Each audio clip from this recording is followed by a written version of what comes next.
Moon sale காலை 9 மணியிலிருந்து இரவு 12 மணி வரை. ஜூலை 29 ஒரு நாள் மட்டும்.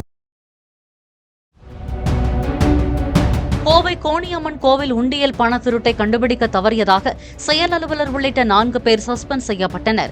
இந்த விவகாரத்தில் பணத்தை திருடியதாக பூசாரி உள்ளிட்ட 4 பேர் நேற்று கைது செய்யப்பட்டனர். இந்த நிலையில் திருட்டை கண்டுபிடிக்க தவறியதாக சரக ஆய்வாளர்களான ராம்குமார், உதயகுமார், கோவில் செயல் அலுவலர் குமார், உதவி ஆணையர் உஷா நந்தினி உள்ளிட்டோரை சஸ்பெண்ட் செய்து இந்து சமய அறநிலையத்துறை அமைச்சர் ரமேஷ் உத்தரவிட்டுள்ளார். கைது செய்யப்பட்ட 4 பணியாளர்களும் சஸ்பெண்ட் செய்யப்பட்டனர்.